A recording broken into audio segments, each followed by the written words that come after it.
Olá, turma, boa noite. Boa noite. Estamos iniciando mais uma live Papo com Tilé, um programa que foi sucesso no rádio e agora em lives no Instagram e também no nosso canal do YouTube.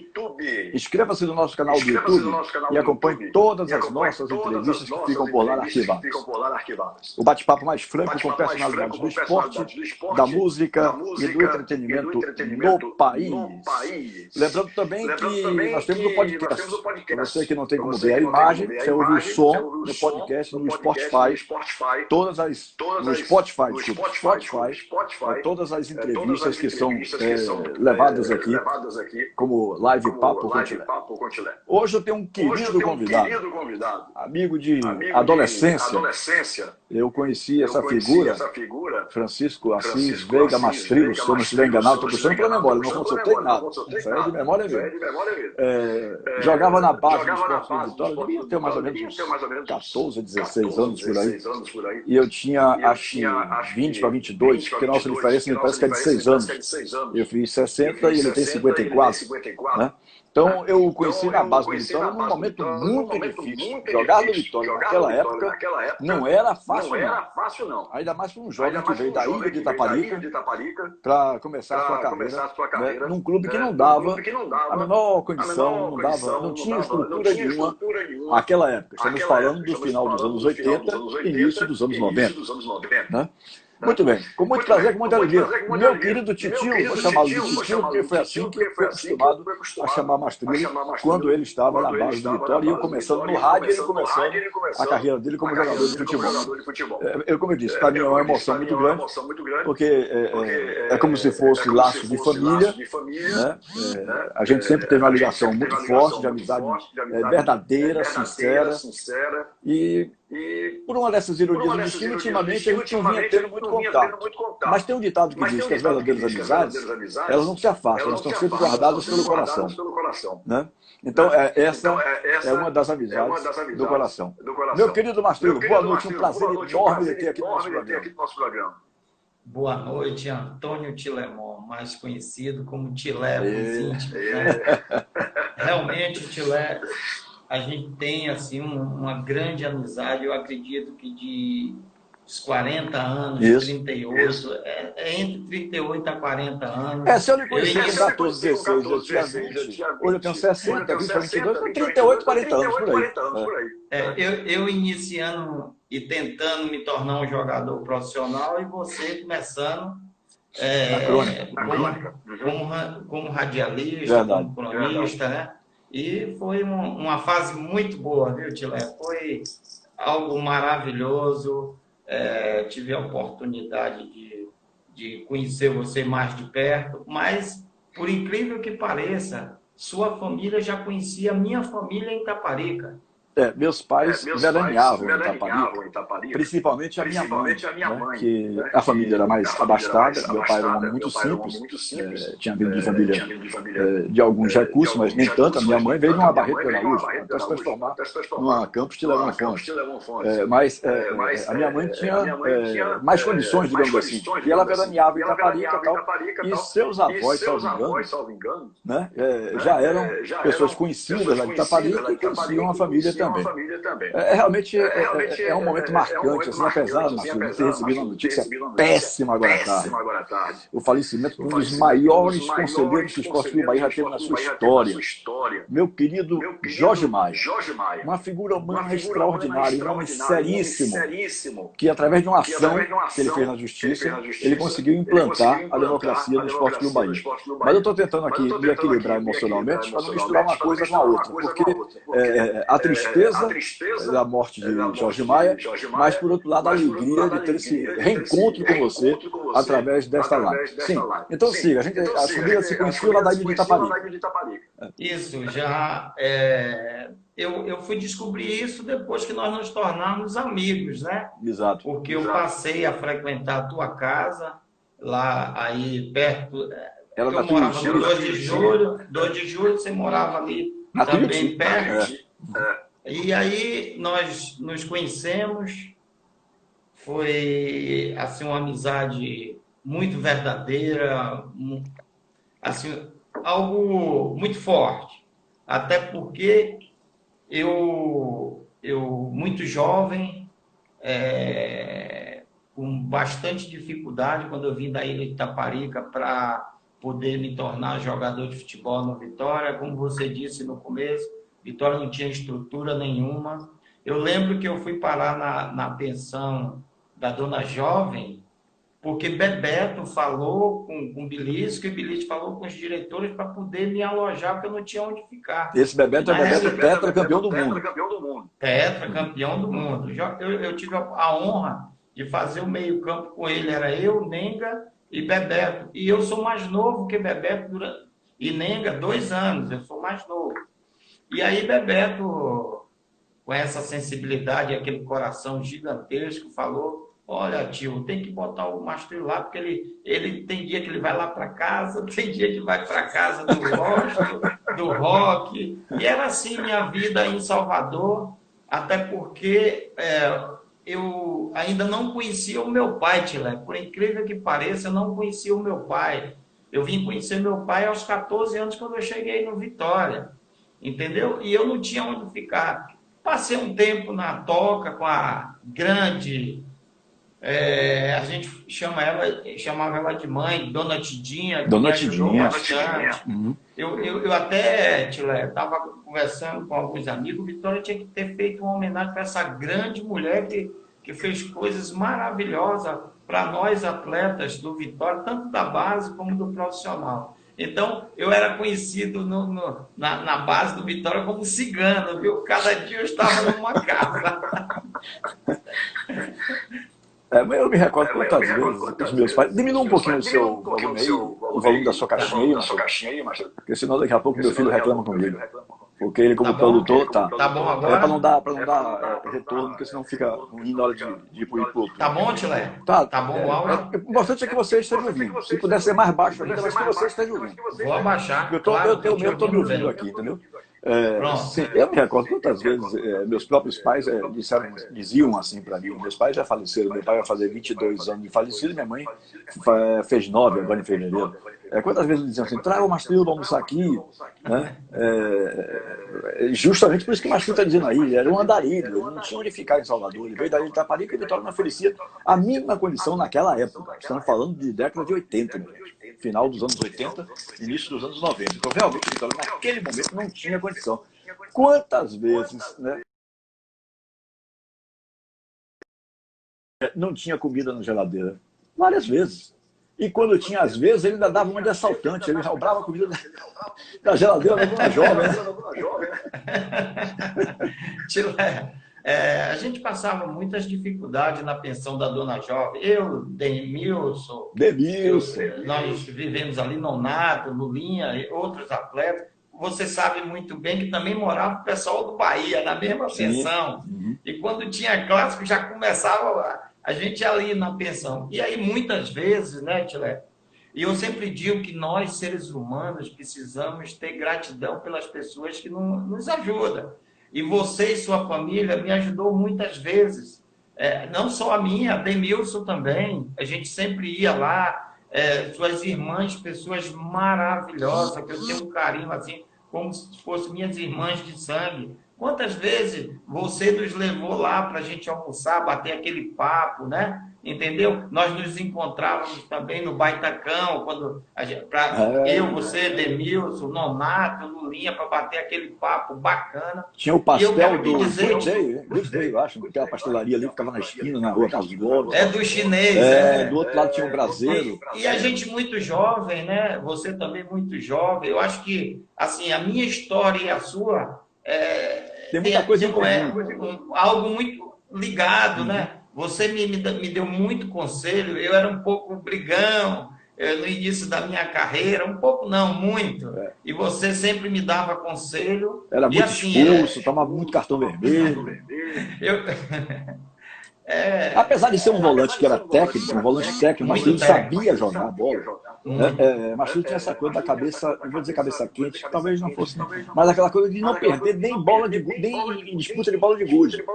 né? Então, ele se exaltava, tal. Uma vez agrediu um colega que foi agredir Bebeto, o Bebeto que ele citou há pouco aí, ele tomou as dores do Bebeto, foi lá agredir o cara. Então, mas ele tinha uma cabeça assim, um pouco quente, ele não admitia ser derrotado nem em treino. Nem treino, né?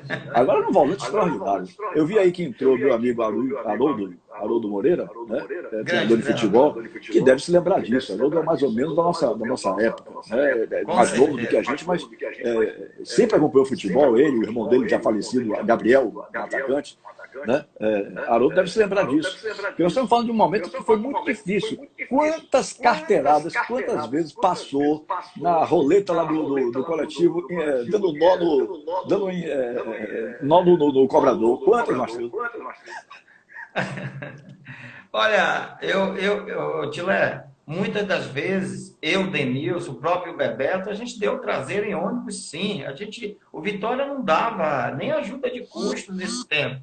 A gente ia pela vontade mesmo, o amor para se tornar um jogador de futebol.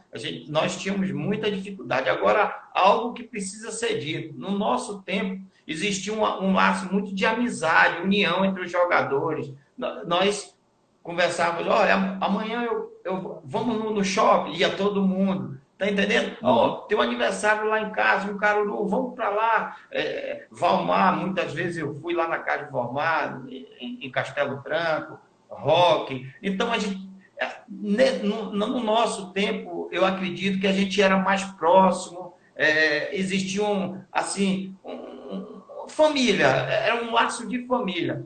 Até hoje, como treinador, eu compro muito isso dos meus atletas, mais afinidade. Hoje está muito individualidade, termina o treino, cada um pega seu carro, vai embora. E eu acredito, Tilé, que esse laço de amizade, convidar, vamos ali na minha casa, conhecer meus pais, isso gera algo muito forte, né? Um sentimento muito forte. E isso, em nosso tempo, existia muito. Então, nunca se deixava um companheiro abandonado, entendeu? Na mão. Ou por uma necessidade de você bater um papo, saber como é que está a vida dele, se preocupar. Então, a preocupação era enorme. E eu devo muito a essas pessoas. Quando eu comecei na base do Vitória, sou muito grato. Tive uma estrutura como todas as dificuldades. Eu acredito que muitos ex-jogadores do Vitória não tinham coragem de falar. No Vitória só tinha um copo para beber água. A gente bebia água assim, ó, com a mão. Era uma panelona, todos que estiveram na base sabem.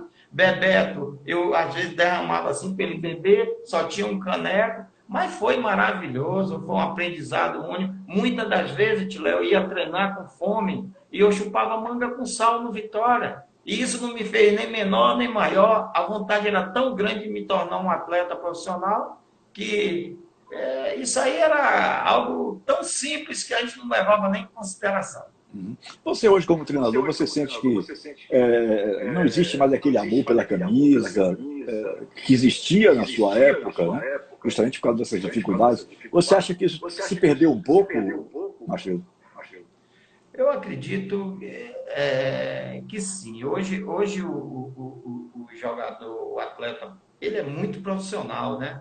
Não tem mais. Até porque nós também estamos exportando nossos atletas muito jovens para fora, com 16, né? 17, às vezes até 15 anos. E ele não cria uma identificação com o clube, né? Eu, por exemplo, joguei no Vitória dos 14. Eu fiquei 8 anos no Vitória, então eu fiquei 8 anos no Vitória, então isso cria um laço, né Tilé? Um laço de amor pelo clube. Então eu acho que falta isso. Agora, realmente, hoje o atleta ele é profissional, ele não tem mais sentimento pelo clube. Eu acredito que isso já acabou, isso é coisa do meu tempo, do passado. Marcelo, eu procurei começar, ainda está alto aí o meu som aí em você. E isso está dando retorno aqui. Meu irmão Kaique está me avisando aqui, inclusive, que isso está se passando. Melhorou, diminuiu. Eu vou tentar baixar um pouquinho. Vou tentar baixar um pouquinho. Estou lhe ouvindo bem demais. Deixa eu diminuir um pouquinho o meu aqui. Tilé, você dá licença, Tilé? Eu queria mandar um abraço para o meu grande amigo coach Fernando Dourado, treinador Treinador Fernando bastante Dourado. experiente, serviços prestados no Brasil, no futebol baiano, sergipano, Eu vi que e ele com uma acabou de larga entrar aí, né? experiência no futebol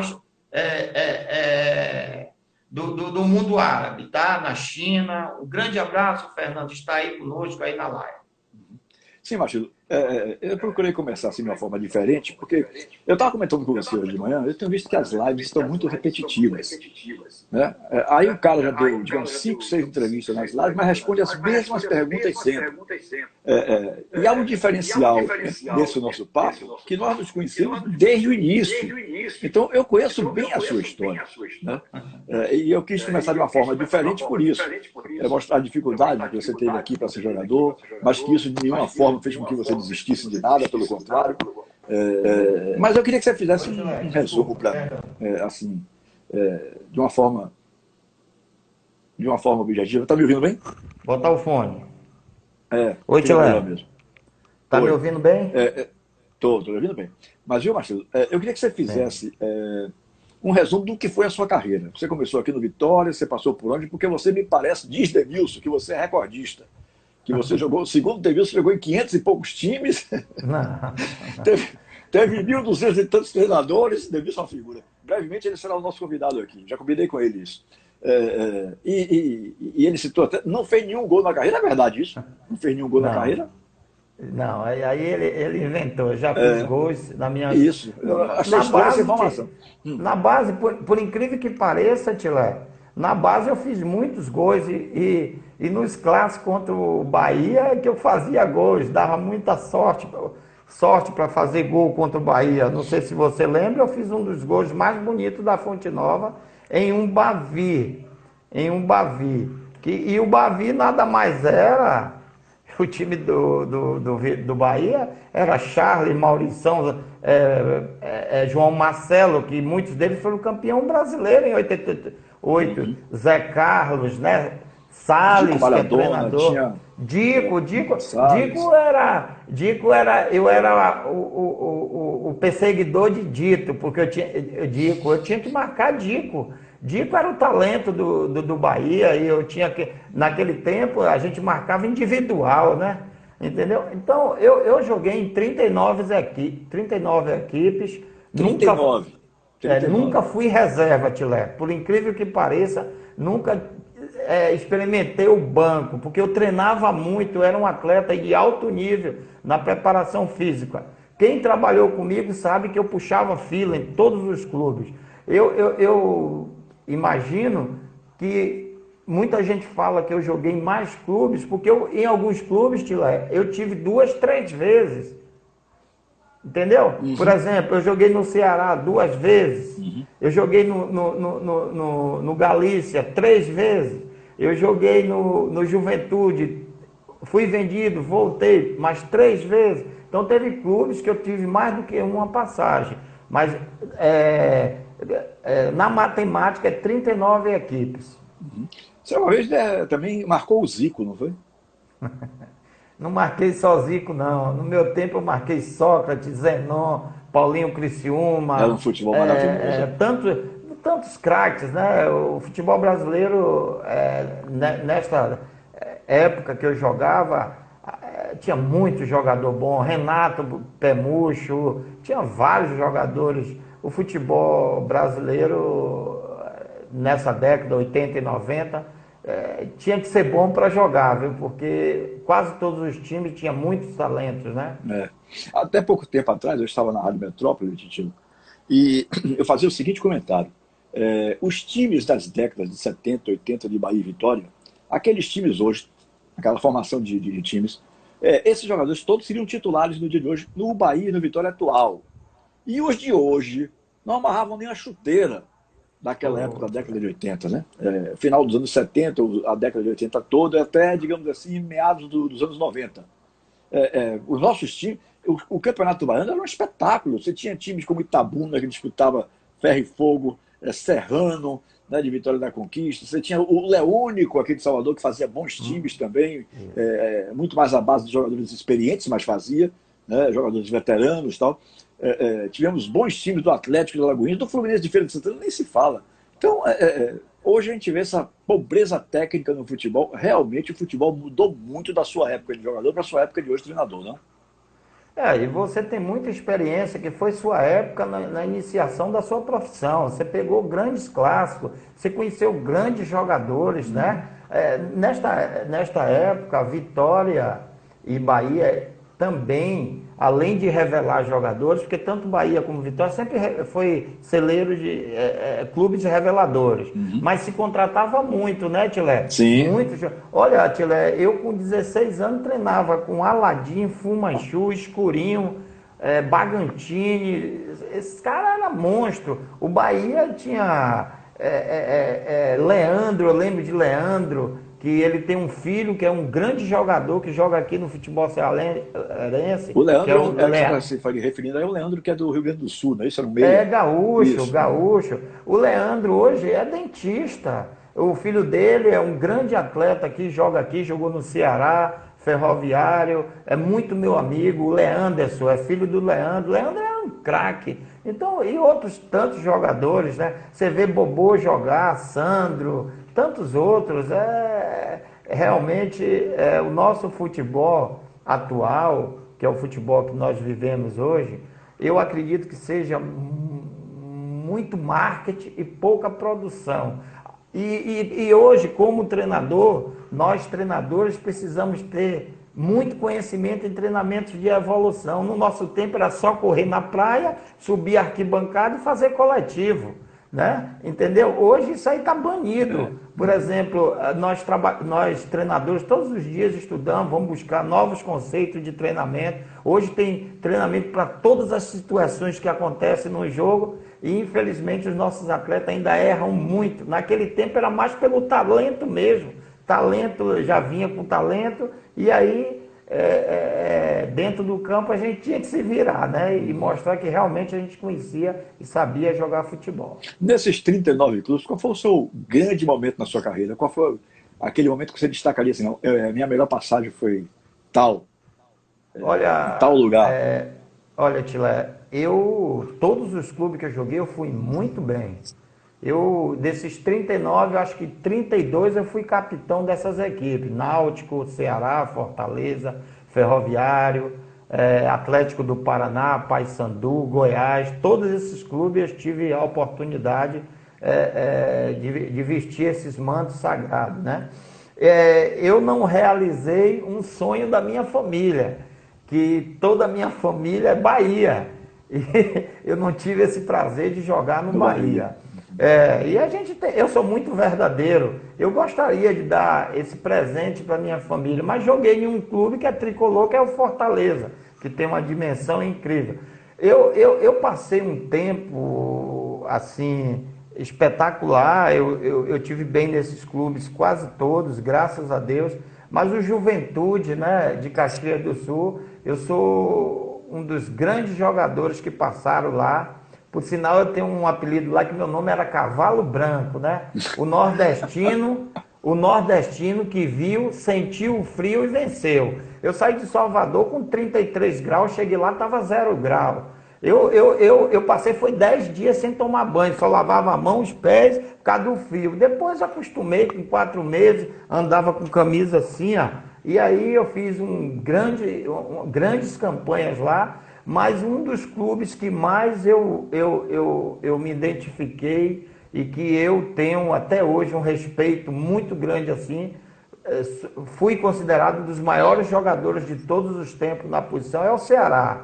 Eu sou bicampeão cearense, eu sou vice-campeão da Copa do Brasil. Muita gente não sabe, eu já fui vice-campeão. O Ceará disputou a final com o Grêmio em 94, eu fui eleito um dos melhores jogadores da Copa do Brasil. Bom, eu estou conversando, minha gente, com o Mastrilo, que foi um volante do Esporte Clube Vitória, no final dos anos 80, início dos anos 90, e hoje é treinador de futebol. Como eu disse antes, para quem está entrando agora, para poder pegar o gancho da matéria, como eu disse antes, no início, Mastrilo era um volante extraordinariamente técnico, né? Diferenciado para a época, mas que tinha uma cabeça assim, um pouco explosiva, brigava com todo mundo e tal. foi expulso algumas vezes, e isso talvez tenha atrapalhado a sua carreira, assim, para clubes ainda melhores. Você concorda comigo ou discorda? Porque pelo que Não, você não, disse com aí, certeza. pelo que você disse aí, Com você realmente certeza. chegou em grandes clubes, mas poderia ter Com alcançado um pouco certeza. mais. Tilemon, você tem toda a razão. Na realidade, eu tive grandes treinadores no Vitória, na base também. Posso citar os 3 melhores treinadores que. Eu tive grandes treinadores do futebol brasileiro que estão aí em evidência. Na base eu tive Jair Garrido, que foi espetacular. Era o treinador mais técnico, que trabalhava muito fundamento, repetição. Eu tive Raimundo Barbosa, que está no céu, espetacular treinador, frio, tranquilo, paizão, né? Cara, paizão. E tive Antônio Valdo Campos, mais conhecido como Bilisco, Beleza. que falava, desculpe a expressão, olha, meu irmão, se você não pegar aí, era mais agressivo, na realidade era disciplinador. E eu tive vários treinadores que estão aí fazendo sucesso.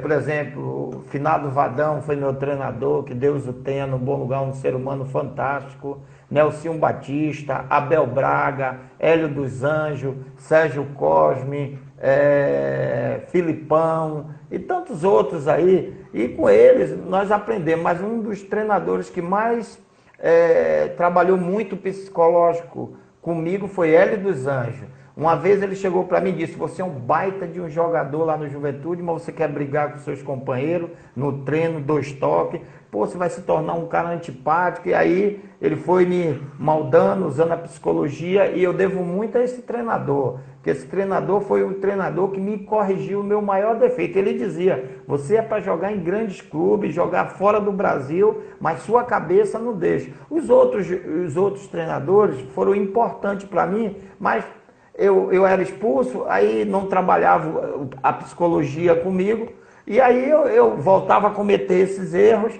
eu mesmo criava essa situação. Eu lembro que eu era um dos melhores jogadores do Vitória em 86, o Bigu teve uma infelicidade, uma fratura, só tinha 20 anos, tá? Entrei no time, não saí mais, e vinha fazendo um sucesso. No jogo contra o Guarani eu fui expulso com 5 minutos de jogo, lá no Brinco de Ouro. Abel Braga ficou louco, me xingou todo e aí cobrou e me tirou do time. Mas eu acredito que tudo isso, Tilé, vem de tudo que eu passei como criança. Eu era um ser humano para não dar certo na vida, mas eu resolvi dar certo, cara. Eu passei muitas dificuldades em Itaparica. Olha, meus pais me abandonaram com 2 anos de idade. Minha mãe e meu pai, eu sou filho de um imigrante italiano, meu pai é italiano, faleceu, está enterrado aí em Salvador. E minha mãe, uma baiana nativa da ilha. Eles se separaram, eu tinha 2 anos. Minha mãe foi embora para São Paulo, meu pai para Salvador, formou uma nova família, minha mãe também. Eu fui criado pelos meus avós, que seus pais conheciam. Meus avós morreram, eu era muito novo, 4 anos. Eu passei muitas dificuldades na ilha de Itaparica. Aliás, não passei porque eu pescava, eu vendia din-din, eu vendia jornal, eu fui guia turista na minha cidade. Eu era guia turista em Itaparica. Aí, quando aos 14 anos, resolvi tentar sorte para Salvador fazer um teste, passei. Mas eu passei muitas necessidades, eu dormi, eu fui criado pelos meus 2 irmãos mais velhos, eles trabalhavam num grande hotel, almoçavam, fazia tudo lá, e eu tinha que me virar. Agora eu sou grato ao povo de Itaparica, muitos me levavam para casa, me davam almoço, mas eu sempre fui um cara que disse: eu vou dar certo, eu não vou dar errado. Eu nunca fui envolvido com nada. Você conhece a minha história, que você é meu amigo, que quando eu era adolescente, pré-adolescente, eu conheço você. Hoje eu estou realizando meu sonho de estar aqui contigo, cara, sem demagogia. Eu gosto muito de você como meu irmão mais velho. Você me deu muitos conselhos por bem. Muitas das vezes a gente se encontrava, eu nunca esqueço. Você dizia: pô, você vai expulso, você toma amarelo fácil demais. A gente era mais do que profissionais. Eu atleta, você jornalista. Muitas das vezes, eu sou um cara que eu sou verdadeiro, Tilé. Eu fui proibido de ter amizade sua. Então, você sabe aquele dirigente do Vitória, exatamente. Pô, os dirigentes do Vitória queriam que eu não fosse seu amigo. Sabe o que eu disse para eles? Olha, amigos eu escolho, eu vou cumprir minhas obrigações no Vitória, porque falavam que você era um radialista e eu era um atleta, nós poderíamos ser amigos. Olha a nossa amizade aqui, 40 anos depois. Você sabe de todas as coisas que eu passei, a gente conversava muito, e eu sou grato a você, sou grato a meus companheiros da base, Roque, Nenga, Bebeto, Adelmo, Bado, tantos que me ajudaram, Osto, tantos. Eu acho que... Essa filosofia aí, esse tipo de pensamento, o próprio Maracajá tinha. Maracajá também não queria que ninguém fosse ligado do elenco do Bahia, fosse ligado a qualquer pessoa da imprensa. Não podia ter amizade com ninguém da imprensa, porque eles achavam, o raciocínio era mais ou menos igual, de Maracajá. Eu não me recordo quem foi que lhe disse isso no Vitória. Eu lembrava do nome, mas hoje eu não lembro. Mas eles achavam o seguinte: porra, esse cara vai chegar, vai dar as notícias tudo com prioridade, os jogadores vão contar para ele as coisas que acontecem aqui dentro. Então eles tentavam evitar uma aproximação de alguém do time, dos clubes, Bahia e Vitória. A filosofia era quase que semelhante. Com alguém de imprensa, porque achavam que essa pessoa seria privilegiada das informações. Ora, minha gente, eu tenho grandes amigos. Tem hoje, Mastrelo, uns 30 jogadores aí. Quem está na live aí sabe disso. Tem muita gente na live que sabe disso. Kaique Cordeiro, Rafael Fraga, que são meus amigos e irmãos, que me chamam de pai até hoje. Teve uma época que meu filho disse assim: mas meu pai, não é possível, você só tem um filho e você tem 30 que lhe chamam de pai. Graças a Deus, porque isso mostra que eu agia de uma forma correta com as pessoas. Porque ninguém vai chamar uma outra de pai sem que tenha uma consideração, um laço mais forte. Com ninguém. Certeza. Né? Então a nossa amizade veio realmente lá do seu início e do meu início. Nós começamos praticamente juntos. Eu com 20 anos, você com 14, 15, chegando no Vitória. Eu me lembro também que tinha um goleiro, que hoje é treinador de goleiro, chamado Itamar Ferreira. Era um fortão, né? Era um goleiro assim alto e tal. Que foi outro tipo, mais ou menos, de exemplo desse aí. Entendeu? Os dirigentes ficavam preocupados. Poxa, você é muito amigo de Tilemão. No Maracajá, no Bahia. Tentou uma vez impedir Gilson Gênio, meu amigo e irmão que faleceu há pouco tempo.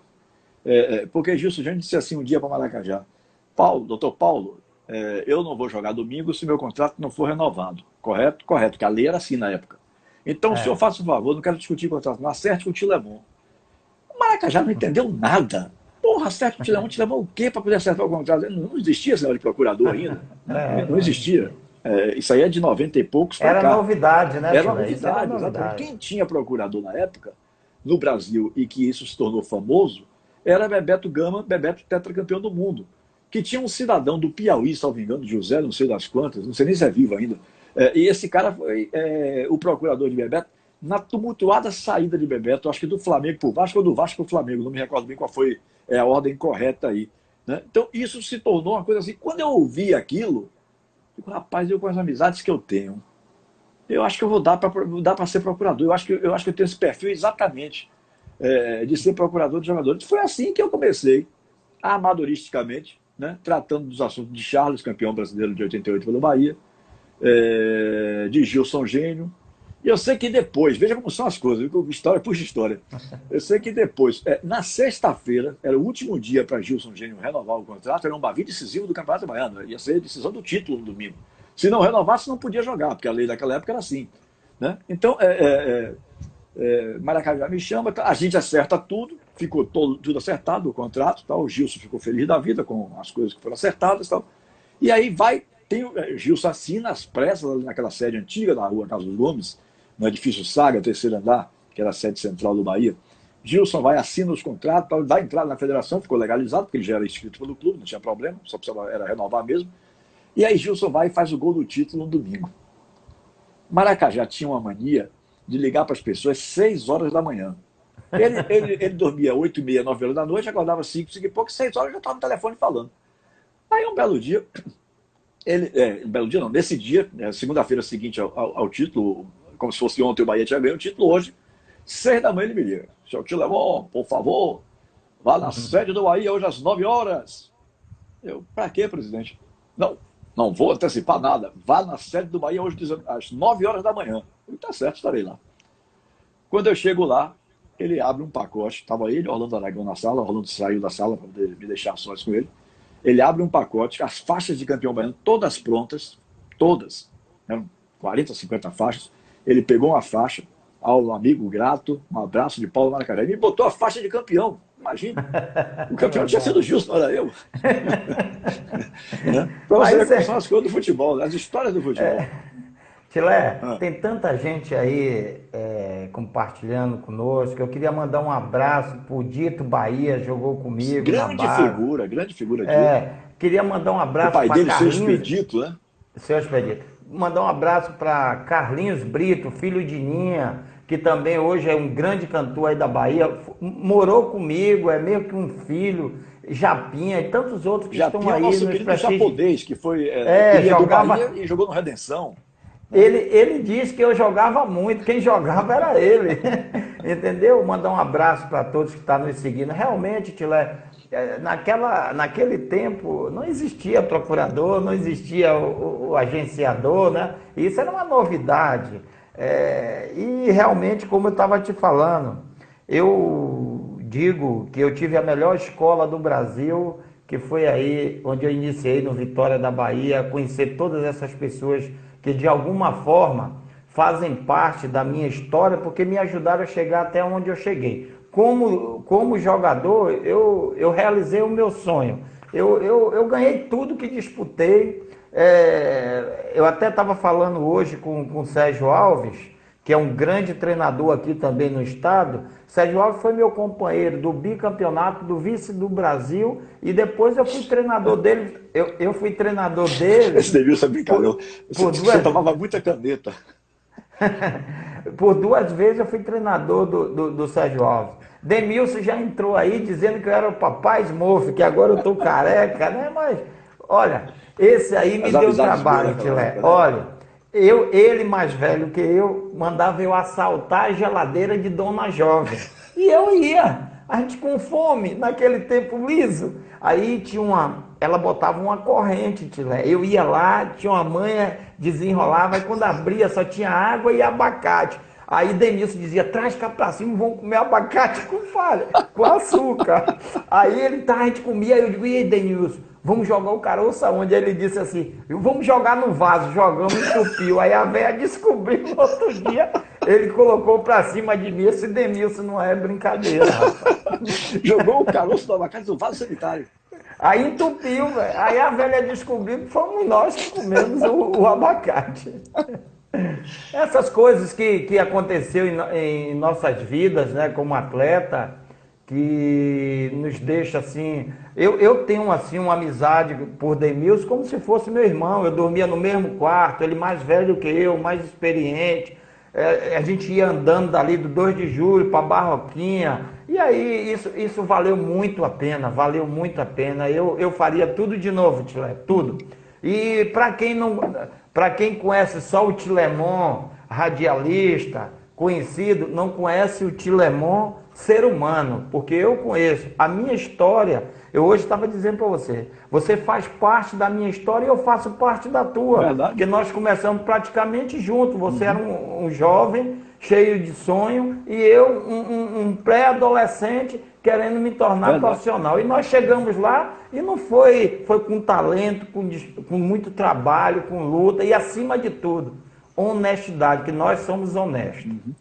Marcelo, se me perguntassem a época que você parou de jogar, o que você seria, talvez a única coisa que eu não tivesse pensado é que o Marcelo seria um treinador de futebol. Quando foi que teve esse start? Quando foi que você sentiu que podia ser e se lançou como treinador? Olha, Tilé, quando eu estava já na fase descendo a ladeira, como nós falamos, atleta, né, já indo para as equipes menores, eu sempre indicava amigos meus para os clubes, ia no treinador, olha, contrata o Tilemon, contrata o Haroldo, o Denil, são bons e tal. E aí os treinadores diziam, você vai ser treinador. E eu sempre fui um jogador obediente taticamente. Então eu eu observava muito meus treinadores, eu sempre era muito focado nas palestras, então taticamente, eu assimilava muito bem. Então aí eu comecei a indicar jogadores ainda quando jogava, né? E resolvi parar, eu disse, eu vou tentar a sorte. Não é fácil, não existe sorte para treinador, ele precisa trabalhar muito, a estrada é longa, muitas situações adversas, mas é prazeroso hoje como treinador poder passar toda a minha experiência para os meus atletas. Eu graças a Deus sou um treinador disciplinador, mas eu sou flexível, ao mesmo tempo eu digo que eu sou pai e padrasto, na hora que tem que chegar junto a gente chega. O treinador ele tem que ter liderança, ele tem que ter personalidade, e eu sempre tive como jogador e não ia como treinador deixar de ser.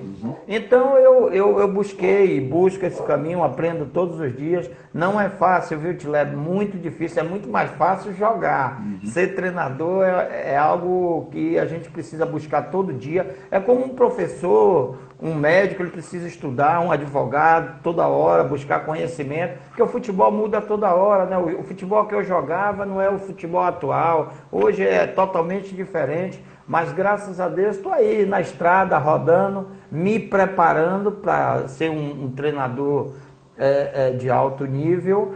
O meu currículo como atleta não vai dizer nada para mim como treinador. Eu entendo que isso já é passado, eu não sou mais atleta, eu sou um treinador de futebol. Agora posso lhe garantir, eu sou um pouco durão, disciplinador, mas todos os atletas que trabalham comigo gostam de mim porque eu sou verdadeiro. O que eu tenho que falar, eu falo. Eu sempre digo que o bom treinador é aquele que fala a verdade para os seus atletas. Eu acredito nisso. Qual foi o seu primeiro clube como treinador? Olha, eu comecei a jogar na Ilha de Taparica. Eu dirigi uma escolinha de futebol do professor Brasil, chama a Escolinha do São Lourenço. Comecei lá, parei de jogar em 2002, com título no Acre. Eu joguei no Rio Branco do Acre, fui campeão e parei de jogar. E aí me pedia ele, eu ia lá treinar com os meninos, ainda ele dizia, pô, deu treino. Aí eu comecei a dar treino. O Jorge Brasil, que era o treinador, que é meu grande amigo, bem mais velho que eu, disse, você tem tudo para ser um treinador. E aí, de lá eu tentei em Salvador, mas as portas todas fechadas, não é assim. Eu sempre falo para os ex-atletas, ou os atletas que estão perto de parar, não pensa que você vai parar, uma porta vai se abrir e você vai ser treinador. No meio de 1 milhão aparece um. E acontece, mas você tem que ralar muito. Aí eu vim para o Ceará. Eu tive, em 2000, eu tive uma perca muito grande, que foi minha filha, né, cara? 14 anos, faleceu aí em Salvador. E quero aqui agradecer a Alberto Leguelé, esse grande mestre, que foi o momento mais difícil da minha vida. Eu precisei de emprego, ele me deu no Camaçari. Foi meu treinador, eu sou grato a ele, sempre falo com ele. Me emociono porque ele dizia, como é que pode, você perdeu uma filha, não tem 10 dias, você está aqui treinando. Eu dizia para ele, eu tenho mais 3 filhos para sustentar, então eu tenho que trabalhar, né? E não foi fácil, joguei muito bem com ele, mesmo com essa situação. Quero aqui agradecer ao grande mestre Alberto Leguelé pela essa ajuda, já no final da minha carreira. Mas, assim, eu vim para o Ceará. Aí assumi o Crateús, que é um clube aqui profissional, mas estava na transição do amador para o profissional, na 3ª divisão. Fui campeão, Tilé, no primeiro ano da 3ª divisão, tive o acesso. E aí disse, pô, agora eu sou o Mastrilo Veiga treinador, nunca mais. Passei 8 meses sem arrumar clube. Nossa. Passei 8 meses sem arrumar clube. Aí nenhum clube me contratava. Eu peguei, já estava aqui, trouxe a família para cá. Aqui é um estado que...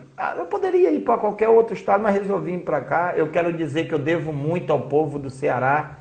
Eu posso lhe dizer que eu cheguei ao fundo do poço quando perdi minha filha, cara. Eu perdi tudo, tudo.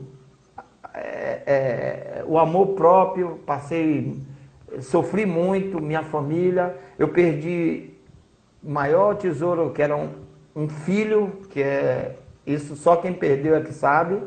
E perdi também todas as coisas que eu conquistei com muito trabalho materiais. Eu perdi minha casa boa no condomínio, eu cheguei ao fundo do poço, fui morar de aluguel em Itaparica. Mas eu sempre digo, Tilé, que não há derrota que derrote quem nasceu para vencer. E eu vim atrás, nunca baixei a guarda, recomecei minha vida como treinador, e aí comecei no Crateús, é como eu te disse, aí subi, tive acesso, mas não me deram mais emprego, eu peguei e montei uma escolinha aqui no subúrbio de Fortaleza, e aí surgiu o MWE, Mastrelo Valdo Evandro, um clube de base, ganhamos tudo. Aí eu passei a ser treinador de categoria de base por todo esse processo, sub-13, 15, juvenil, júnior, sub-23. E tive um maior sucesso. E aí fui galgando. Hoje eu estou aí no 22º clube já pelo Nordeste dirigindo. Botou aqui Demilson de novo, Demilson Costa. Você é um guerreiro, irmão. Te amo, meu irmão.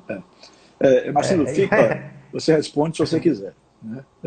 Porque eu sei que essas coisas são muito pessoais. Mas você falou, já se referiu umas 2 vezes à perda de sua filha. Foi um falecimento por que motivo? A minha filha, Michelle, 14 minha primeira anos, filha. muito nova, né? Eu tive ela com 18 anos, né? Eu me casei com 17, com 18 já tinha filho. E ela foi meu primeiro filho, uma menina linda, maravilhosa. Minha filha era CDF, crânio. Ela me pediu, eu morava ali em Abrantes, né? No condomínio ali na entrada de Abrantes, Vila de Abrantes. E ela disse, pai, eu vou no aniversário de uma amiga minha, onde a gente tinha um apartamento no Bonocô, ali no Bonocô. Eu tinha um apartamento ali na época, vendi para ir morar lá no condomínio. Aí ela foi, eu disse, mas minha filha, eu levei ela para a praia com as amigas e tal. Eu fui pro shopping, comprei roupa para ela, ela foi. Aí ela, de lá, resolveram ir para uma discoteca, lá no Aeroclube, rapaz.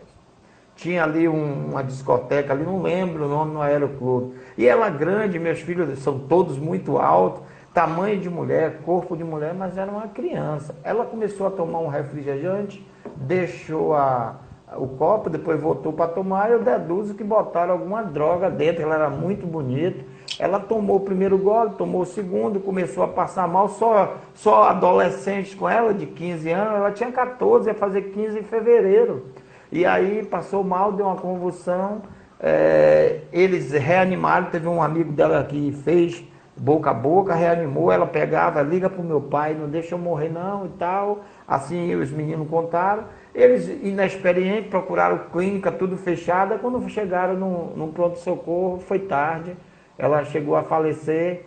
E eu e minha família sofremos muito, cara. Eu era jogador ainda.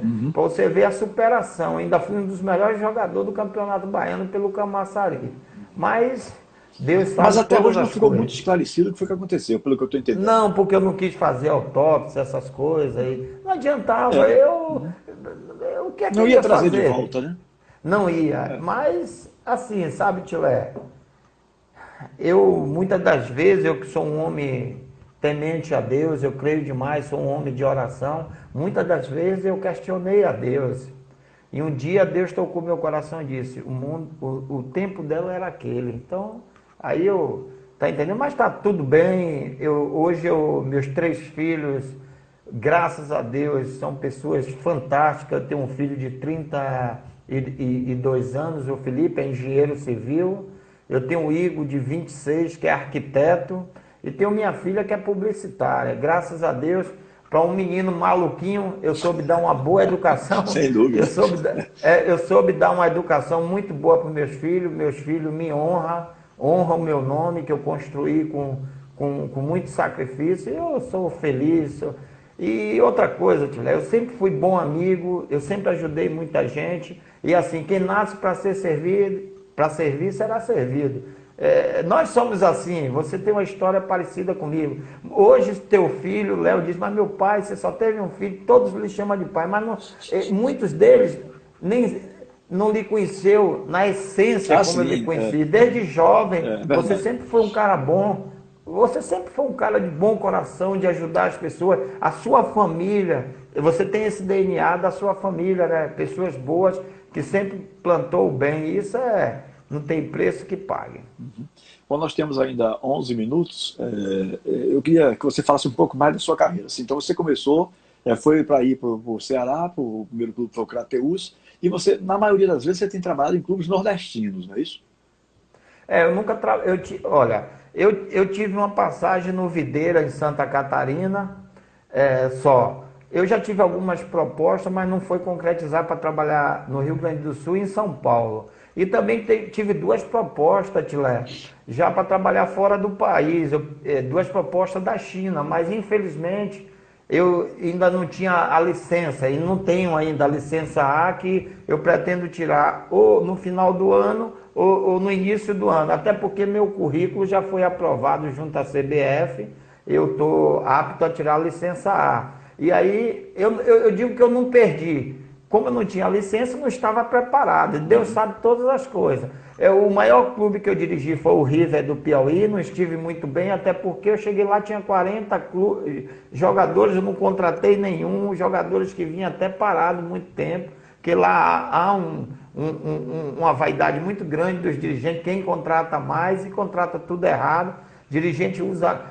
Os gestores eles precisam ir buscar conhecimento no futebol atual.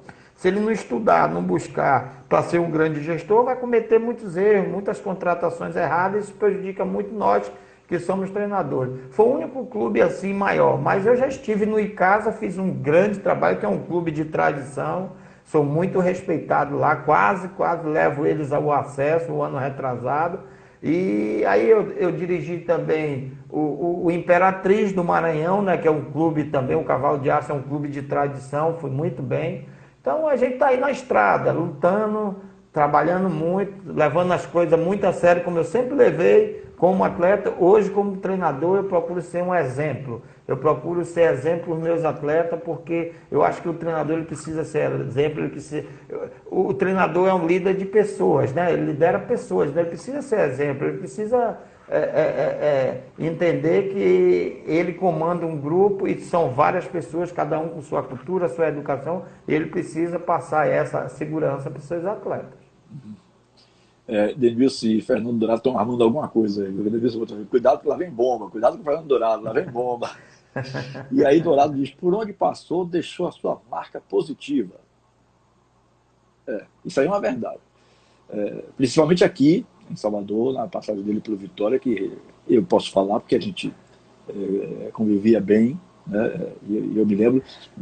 O que eu ressalto mais da passagem de Marcelo Vitória era o Vitória da época. Porque se ele está no Vitória de hoje, é completamente diferente, embora hoje também a situação esteja um pouco difícil. Mas se ele pega o Vitória com a estrutura que Paulo Carneiro armou, e que depois Alex Portela Júnior deu sequência, né? Seria uma outra situação. Mas você pegar um Vitória naquela época, final dos anos 80 e início dos anos 90, onde não tinha, como você bem falou aí, Marcelo, não tinha nem copo para se tomar água, era na mão. Botar a água na mão para poder beber água depois do treino. Você sabe disso, Tilé, você sabe. Era uma situação realmente você muito acompanhava complicada. toda a nossa história, né? E às vezes, né, Tilé, desculpa, nós passamos 3, 4 meses para receber um mês, Sim, a dificuldade era disso, muito grande. E eu queria dizer que eu fui um dos grandes jogadores revelados pelo Vitória. Eu fui muito bem vendido em 88. Primeiro foi Bebeto, depois foi eu, aí depois veio Julinho, depois veio Pedro Haroldo. Eu falo dessa geração, teve outras gerações fantásticas, Jorge Fraga, Cezinha, Valmar e tantos outros. Agora eu falo que dos jogadores que foram formados no Vitória, que saíram para ganhar o mundo, foram os três, eu, Bebeto e Pedro Haroldo, que ganhamos o mundo assim com conquistas fantásticas, porque você sair de um Vitória, você jogar de um Atlético do Paraná, num Goiás, num Náutico, Juventude, Caxias, Sport Boys do Peru, Rio Ave em Portugal, Belenense, para poucos. Então nós fomos numa época que não se valorizava muito a prata da casa e o mercado de jogadores era muito pequeno, né, Tilé? Você sabe muito bem. Sem dúvida. Aquela época era uma situação completamente diferente da época de hoje. Não tenha dúvida quanto a isso, né? Hoje seria fácil, talvez. Como eu falei antes aqui, os jogadores da época de vocês, todos hoje, não é exagero nenhum não, todos hoje seriam titulares dos times de Bahia e Vitória. E os titulares de hoje eu não sei se seriam reservas dos times daquela época. Eu um dia disse isso na Metrópole, teve uns 2 ou 3 que se retaram comigo aí, exagero, não sei o que, não é bem assim. Era assim mesmo. Tilé, você tem experiência e conhecimento para falar isso. Porque você viveu essas épocas todas. Exatamente. Vivenciou, você tem essa experiência. Denilson está falando que nós demos muitas traseiras em ônibus. Você já contou essa história? Denilson, não perturbe não, deixa ele contar a história, olha, que eu estou chegando no final. E sabe de uma coisa, Tilé? Depois do treino com fome, a gente juntava para comprar uma tubaína e comprar aquelas binargas de pão ali na ponte do Barradão para a gente comer, para chegar até... Rapaz, foi fantástico, foi uma experiência única. Realmente, Tilé, você tem razão de falar tudo isso. Você viu grandes craques jogar aí na Fonte Nova, pelo Brasil inteiro, né? Realmente, o que eu hoje, Tilé, debato muito nos cursos, em todo o Brasil, quando eu estou fazendo curso e converso com os treinadores, o que mudou no futebol, o que eu penso, é que estão robotizando demais as bases. Querem implantar sistemas táticos europeus para garotos de 13, 14, 15 anos. Não, tem que jogar. O jogador brasileiro, ele é criativo, né? Na sua essência, né, Tia? Eu acho que mudou muito isso também. Os treinadores de categoria de base, eles precisam entender que o futebol brasileiro é o quê? Ousadia, né? Talento, habilidade, e geralmente estão robotizando muito esses garotos na base. Nada contra treinadores da base. Eu fui treinador de todas as bases, desde o sub-13 ao sub-23, adoro trabalhar na base, já faz algum tempo, eu estou há 10 anos como treinador de profissional, passei 6 anos na base, mas estão robotizando demais. Eu converso muito com os treinadores, tira a característica dos jogadores jovens. Tilé, jogadores jovens tem que jogar, tem que brincar, tem que ser criativo. O futebol brasileiro é isso, então é isso que eu penso. Então, o nível técnico caiu por isso. Eu acredito muito nisso, porque o Brasil sempre vai ser um celeiro de craques. Existe, você vai em todos os bairros, você vê garotos com talento. A minha intenção era justamente essa, era conversar um pouco diferente com você, como eu estava lhe dizendo. Fazer uma live com você, com o Denilson, de 2 horas, só quem tem, desculpe, conhecimento da carreira de vocês. Porque senão fica um negócio maçudo, perde o sentido. Fique à vontade, rapaz. E para quem está ouvindo e vendo, tem que ser um conteúdo interessante. Senão a pessoa diz, não, tá chato, vou desligar isso aqui. E cai fora, entendeu? Bom, então... Ô, Tilé, dá licença. Você estava falando sobre o quê? Mesmo me relembra aí. Eu quero lhe pedir licença. Queria mandar um abraço para o meu grande amigo Renato Martins, lateral esquerdo. Sim, grande jogador. Meu amigo, jogou comigo aqui no Ceará, fomos vice-campeão da Copa do Brasil, um ser humano fantástico, está em São Paulo nos assistindo. Um beijo no seu coração, Renato. Ele foi um dos grandes laterais que jogou no Vitória também. Muito bom jogador e bom caráter. Verdade. Sim, a gente estava falando sobre o quê? Foi sobre... Você estava concluindo alguma coisa quando eu interrompi. Vamos... Eu acho que ele perguntar sobre... Não. Você estava falando sobre robotizar jovens da base. Isso tem sido muito discutido aqui. Você citou aí... Você já viu aí Haroldo treinador, né? Haroldo Moreira e tal. Nós temos um grupo de Zap chamado... não é meu, eu sou um dos 2 administradores, 2 ou 3 administradores. Mas eu hoje em dia me envolvo muito pouco com esse grupo, que é chamado Alto Nível, do meu querido amigo e irmão Haroldo Matos, que é o administrador principal. São quase 200 pessoas ligadas ao futebol. Só não tem jogadores, mas tem empresários, tem cronistas, tem treinadores, entendeu? Todo mundo envolvido com o futebol. Isso, são pessoas envolvidas com o futebol. Então, tem muitos treinadores aqui criticando esse tipo de coisa. Que esse negócio de robotizar os meninos, tirar a criatividade... Está fazendo com que, inclusive, o menino perca o interesse pelo futebol. Antigamente, tinha um campo de futebol de várzea em todo o bairro, né? Ou em grande parte da cidade tinha mais de 2, 3 campos. Hoje, os espigões tomaram o terreno dos campos de base, dos campos de barro, né? Isso sumiu. Hoje tem os celulares. Os meninos são mais encantados com o celular do que qualquer outra coisa, né? Meu compadre Dico Maradona me contou uma história que na base do Bahia, lá no Papo Cotilhado na Rádio Metrópole, um menino estava fazendo um teste, o menino entrou, sem que ninguém percebesse, entrou com o celular no calção. E aí, quando a bola começou a rolar o treinamento, o menino, selfie para lá e para cá, selfie. Aí digo, ô meu filho, eu tirar selfie aqui agora. Não, professor, para mostrar a minha família depois que eu estava aqui também. É aquela coisa do menino que não está tão ligado no que está fazendo, né? Está vivendo aquela empolgação daquele momento ali e tal, mas, pô, ele tinha que estar muito mais voltado para o interesse dele de ser aprovado, né? Então, depois as crianças também perdem para as drogas, né? Então, esse é um assunto muito complexo. Eu queria ouvir a sua opinião de um modo geral, mas é um assunto complexo. Quais as razões, as causas que o jovem esteja deixando o interesse pelo futebol? Gente, é o seguinte, não são todos, claro, não vou generalizar, mas por que caiu muito o interesse do jovem que hoje prefere o celular, que hoje prioriza conviver? O Vitória teve jogadores que faleceram porque eram envolvidos com traficantes, né? Então, com todos os cuidados que o Vitória tinha naquela época com o Simval Vieira, que era um extraordinário gestor de base e tal, mas existia essa coisa, a gurizada era muito coisa de bairro mesmo, né? Bairros pobres, a maioria pobre, envolvido pelo pessoal de tráfico e tal. Esse é um problema muito complexo e amplo. Qual é a sua opinião? Olha, Tilé, a minha opinião sobre isso é que o tráfico está vencendo os jovens. Olha, aqui em Fortaleza é diferente de quase todo o Brasil. Aqui nós temos 36 areninhas, todas sintéticas dentro da capital. Escolinhas de futebol gratuita da prefeitura, com bons monitores, professores com formação acadêmica.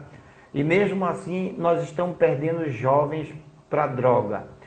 O que aconteceu e o que vem acontecendo no mundo moderno, além da tecnologia, dos celulares, computadores, internet, que fez com que a juventude se afastasse mais e buscasse esse sonho de se tornar um atleta profissional, é o futebol amador. O futebol amador hoje é gerido pelos grandes traficantes do Brasil. Sim, aqui também. Então, o garoto ele chega ali com 15 anos, jogando no clube de subúrbio, aí o traficante dá R$500, dá 200, dá 300, já está corrompendo o caráter do garoto. Não é isso? Já começa a corromper por aí. Aí o garoto vai a uma base, o garoto ele tem talento, vai a uma base. A base hoje não são todas as equipes que dão vale transporte, que dão alojamento, né? Que tem essa condição de dar. Por exemplo, eu dirijo um clube que muita gente não sabe, que é o Maranguape, é a terra do Chico Anísio, é grande Fortaleza, mas é um clube formador, ele tem todas as categorias, do sub-13 ao sub-20. E lá eles não tem alojamento, são atletas da capital e de lá de Maranguape. Mas lá há um processo que eu implantei em 2014, eu estou voltando pela segunda vez. Eu fui treinador com acesso em 2014, 2015 ficamos em 4º lugar na Série A, fizemos uma campanha fantástica. E aí eu fiquei 2 anos, segui minha vida e hoje o clube voltou à 2ª divisão. Lá se faz um trabalho de monitoramento dessas crianças com mãe social. A nossa diretoria é uma diretoria que pensa muito na vida social do garoto. Mas hoje os garotos, Tilé, estão jogando os amadores e eles já começam a ser assediados por esses tráficos que estão acabando com a juventude, porque ele vai querer jogar numa base onde ele não vai ganhar nada, né? E pode se tornar um grande astro do futebol e futuramente ser milionário, ou ele vai jogar no futebol amador que paga ele. Para onde ele vai, ele vai.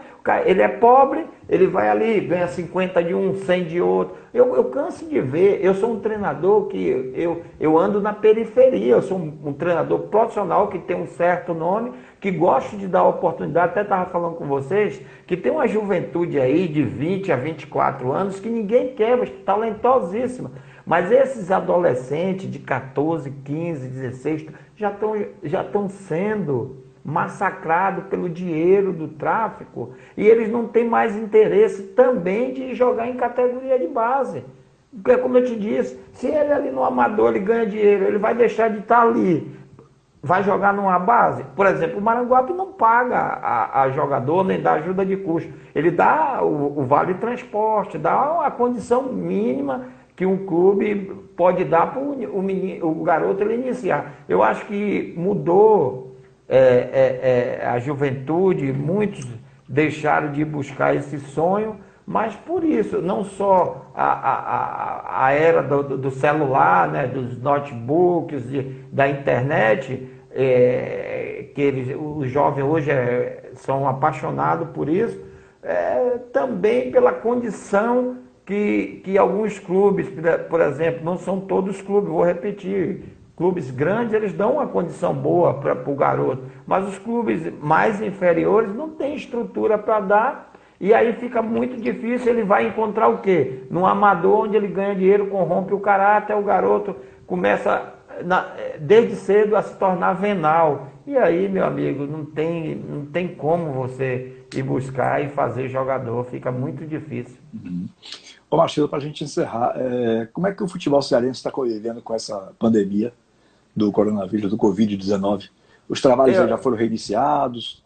Qual é a situação? Vocês sabem muito bem que aqui foi a cidade mais que esteve numa situação muito difícil na pandemia. Fortaleza foi a capital do Nordeste, que teve muito índice, e eu acho que a terceira do Brasil. Mas agora, como já deu uma queda do pico, né? Ceará e Fortaleza já voltaram a trabalhar faz 3 semanas. Graças a Deus, ninguém infectado. Eu tive uma reunião com o meu clube. Aqui, aqui tem 4 divisões, tá? O campeonato aqui é o ano todo. Nós temos a primeira divisão, a segunda, a terceira e a Copa Fares Lopes, que é uma vaga para a Copa do Brasil.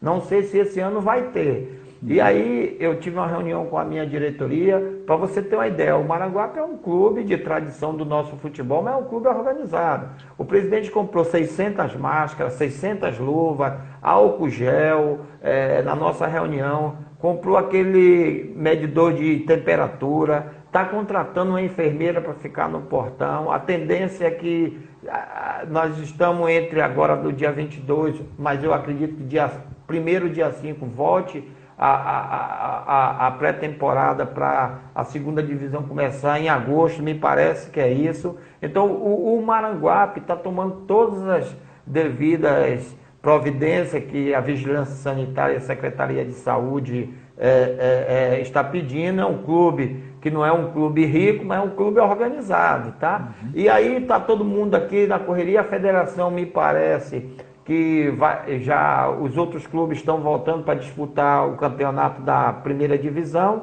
terminar, tem mais 3 jogos da fase, depois quadrangular final. Eu acredito que isso vai acontecer. E a gente que trabalha com futebol, todos os treinadores, preparadores físicos, mordomos, massagistas, auxiliares técnicos, que são pais de família, né, Tilé? Nós estamos pedindo a Deus que volte o futebol, até porque é complicado, é difícil, nós estamos passando um momento muito difícil.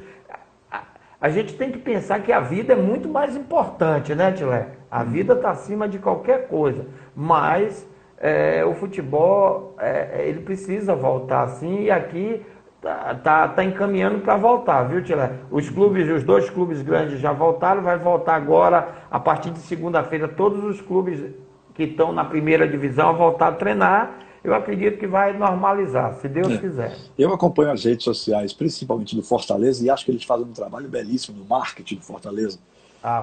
E a representação do Fortaleza foi um negócio assim, muito bem organizado. Jogadores preservando distância de um para o outro, o preparador físico na frente do grupo, assim, mais para dentro do campo, os atletas mais na beirada, cadeira, cada um com seu isopor, com o seu material de trabalho. Eu fiquei encantado, inclusive dedicando aqui que o pessoal ficasse, que o pessoal aqui se espelhasse no que o Fortaleza estava fazendo. Olha, o Maranguape no nosso planejamento de trabalho, nossos atletas foram, no planejamento da nossa comissão, junto com os nossos gestores, vão ser divididos em 4 grupos ou 5 grupos. Horários diferentes, nós vamos trabalhar com 6 ou 7 atletas.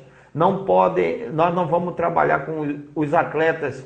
Por exemplo, eu tenho 4 volantes, não vou trabalhar com 4 volantes, são posições diferentes, porque se vier acontecer algum imprevisto, um contaminado vai contaminar todos da mesma posição. Eu que sou um treinador que fui buscar essas informações no futebol do mundo, na Europa, estudando, olhando nas internet, nós já estamos com um processo, todos os atletas vão levar seu material para casa, vai vir já trocado, cada um no seu carro, usando máscara, entrou lá fazer o clube não tem a condição de fazer os testes, porque é caro. O mais barato que o presidente achou foi R$ 199.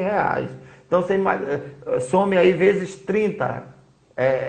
Um clube inferior, ele não tem essa condição, sim, né? E os clubes que nós dirigimos, são clubes que os maiores patrocinadores são as prefeituras, entendeu? São as prefeituras. Então, a prefeitura de Maranguape é o maior patrocinador, fora que tem outras empresas. Maranguape tem fábrica é uma cidade industrial, tem fábrica, tem Leite Maranguape, tem várias empresa que ajuda o clube, mas nós já estamos nos organizando. Eu, como treinador, precisei buscar novos conceitos de treinamento para poder colocar, implantar na filosofia de trabalho, né? Para que nossos atletas tenham segurança. Por exemplo, o atleta, se ele for usar o vestuário, é 1 ou 2 de cada vez, toma um banho, vai embora. Tá? Então tem que ter toda essa preocupação para poder ter tranquilidade para trabalhar.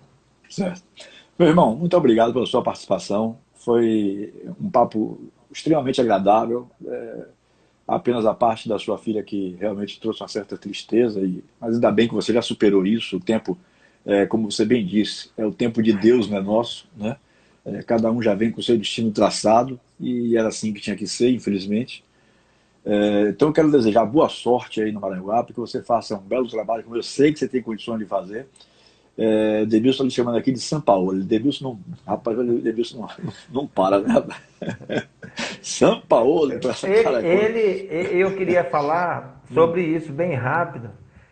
Demilson, se tem um treinador estrangeiro que eu acompanho muito e gosto da filosofia de trabalho, é o São Paulo. Eu acho que ele é o treinador que chega mais perto do futebol nosso, futebol brasileiro alegre, para frente e vibrante. O Jorge Jesus também faz um trabalho bacana, mas o São Paulo é o que parece mais conosco, com a nossa filosofia de futebol alegre, inteligente, velocidade, habilidade, criação, criativo. Então, para mim, é o melhor treinador que existe hoje, estrangeiro no Brasil. São Paulo. Obrigado, viu, querido? Boa sorte para você aí, que você conquiste o acesso para o ano de 2021, quando eu acho que o futebol voltará aí sim à normalidade. Esse ano vai ser meio capenga ainda.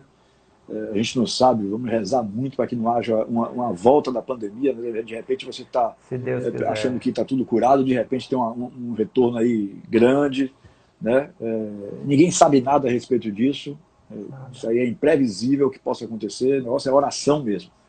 Então, Mastrilo, muito obrigado, viu, querido? Foi um prazer enorme de rever, um prazer enorme conversar com você aqui e desejo sorte na sua caminhada. Tilé, eu sou muito grato a você. Tem ainda muita gente aí nos escutando, né? Queria dizer que você é mais do que um amigo, você está dentro do meu coração, da minha alma. Muito obrigado por tudo que você fez por mim. Hoje, né, eu já sou avô, você também aí. Pô, como é bom a gente estar aqui hoje conversando, trocando essa experiência. Sou muito grato a você e quero lhe dizer que eu gosto de você como um irmão. O meu amor por você é de um irmão. Obrigado, sou muito grato, muito obrigado.